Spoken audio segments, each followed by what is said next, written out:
All right, man, welcome back to Make Your Mark NBA channel. So the initial voting returns came through today on NBA.com for the NBA All-Star game, that is. And I just wanted to review them myself just to see whether or not I agree with who the fans have voted for thus far to be starters for each conference. Now, of course, I did drop a video. It was a little quick video I put on here. I actually uploaded it. It was a TikTok video, and I uploaded it on here on my YouTube channel. And I actually voted as well for who I thought should be starting in the All-Star game for each conference. So I just kind of wanted to compare that to what the fans have voted thus far. Now, of course, as I stated, this is the first All-Star voting returns. And not only that, it's not just the fans that have a say-so. It's also the media and the players as well. So we have to also factor in who they're going to vote for as well. But right here, we're looking at the front court for each conference. We can start with the Western Conference. In the Western Conference, the three front court players as of now, according to the fans, who they think should be in the All-Star game is LeBron James, Nikola Jokic, and Anthony Davis. So when I voted, I actually voted for Nikola Jokic, Anthony Davis, and Zion Williamson. Now, due to Anthony Davis getting injured, I can understand somebody saying LeBron James should probably replace him and be in the starting lineup in the front court. I probably would even go with that myself because AD went down. Before that, AD definitely deserved to be a starter with the way he was playing.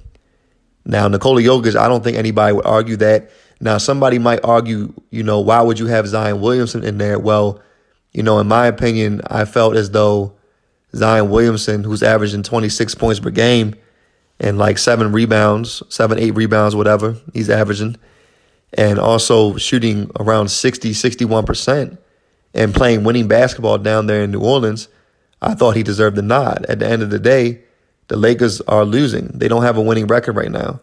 Now, of course, LeBron James has come more alive since AD's gone down. And since AD has gone down, yes, I probably would consider putting LeBron James in there over AD because AD has missed so much time and is going to continue to miss a little bit more time. So I can understand that. But once again, before he went down due to injury, I would have definitely had Anthony Davis in there for sure. Now, even with all that being said, I'm just giving my own personal perspective on who I really think should be starting.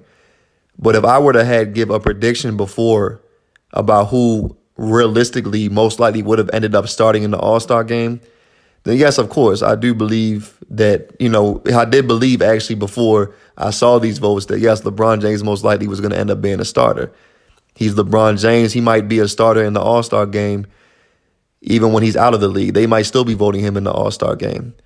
So it comes as no surprise, but I'm actually giving my own perspective on who I really think really deserves it. So I would have actually gave Zion an edge over him and AD when he was healthy. But as I just stated, AD's out now. So I have no problem with LeBron being a starter just due to the fact that AD's missed too much time. Now, over in the Eastern Conference for the front court, we got KD, Giannis, Joel Embiid. Jason Tatum is right behind Joel Embiid. I voted for Jason Tatum to be in the front court alongside Giannis and KD. However, I can definitely see an argument for Embiid. As a matter of fact, realistically, really all four of these players should be starting in the All-Star game. They're the best four players in the Eastern Conference. It's just unfortunate that all of them are front court players because realistically, you could put Tatum at the 2 out there with another guard and then have KD, Giannis, and Embiid in the front court. That would make sense, but of course, they're not going to do that. So for the sake of, how it's all set up, I did vote for Tatum over Embiid. I do see it going either way. It is very close. It's probably going to come down to the fourth voting returns to determine who really is going to win out of those two. And of course, it will come down to the media and the players as well. So we'll see. That's going to be interesting. But KD and Giannis, in my opinion, both should definitely be starters. I gave Jason Tatum the nod over Embiid by a little bit just due to overall team success.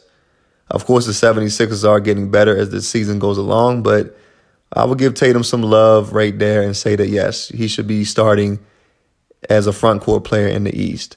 But it would be cool to see all four of them starting, no doubt about it. All right, so now we're moving over to the guards, the backcourt, that is, for the West and the East. So starting in the West, at the guards, they got Stephen Curry and Luka Doncic. Now, Steph Curry is kind of similar to LeBron James because I could have told you as well that most likely Steph Curry was going to end up being a starter in the All-Star game this year.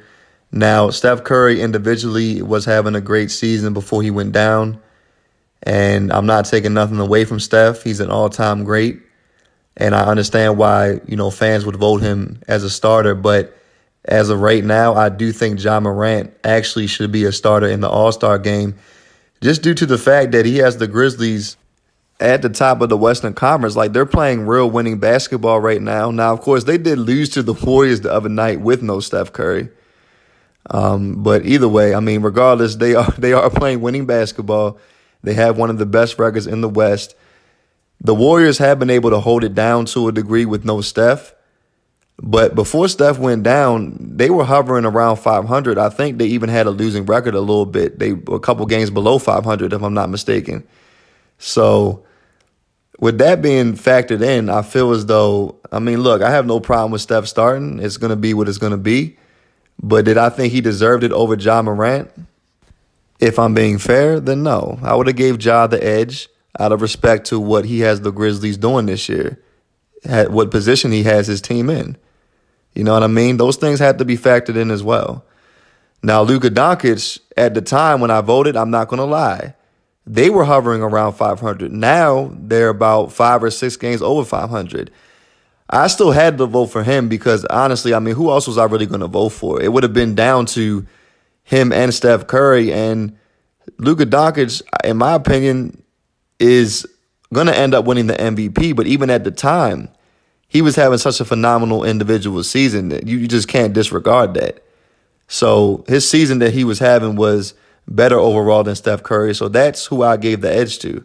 So I would have had Luka and Ja in there. But, once again, Steph Curry is most likely going to be a starter.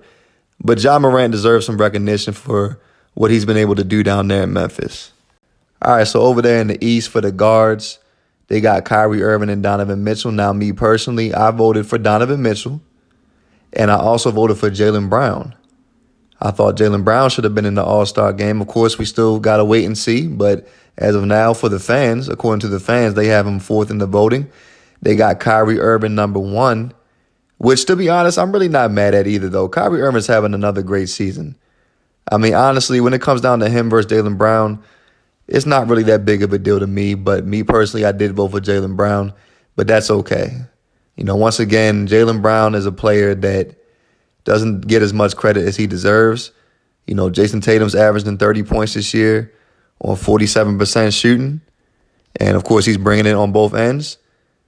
Jaylen Brown is also bringing it on both ends, and he's averaging about 27 points per game on 50% shooting. So the seasons they're having are not that far apart, but, Jason Tatum gets more of the spotlight. Jaylen Brown is, in my opinion, he's arguably, as I've always said this, he's arguably as good as Jason Tatum. Honestly. You know what I mean? I would probably give Jason Tatum maybe the slight edge, but, it's almost indistinguishable between those two players.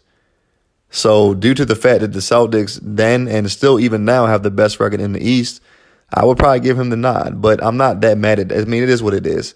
I'm not really mad at any of these picks, honestly, because whoever doesn't get into the starting lineup, even if I believe they should be a starter, they'll definitely be a reserve. No doubt about it. So, but yeah, I did vote for Jaylen Brown. In my opinion, I had Donovan Mitchell and Jaylen Brown in the backcourt. But I could see Kyrie Irving for sure. He's having another great season, and he's a highly efficient player. But anyways, though, that's my take on who I believe should be the starters.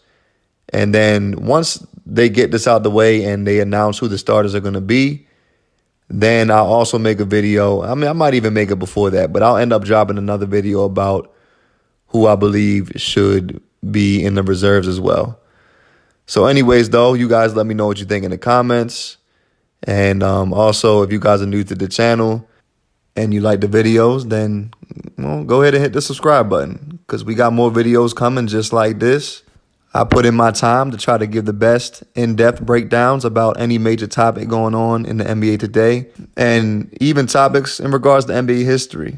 I'm doing what I love to do. I love talking basketball. So if you guys enjoy the content, hit the subscribe button, give me a like, and share the videos. It's much appreciated. And all I can say again is all praise be to the Most High. Thank you again.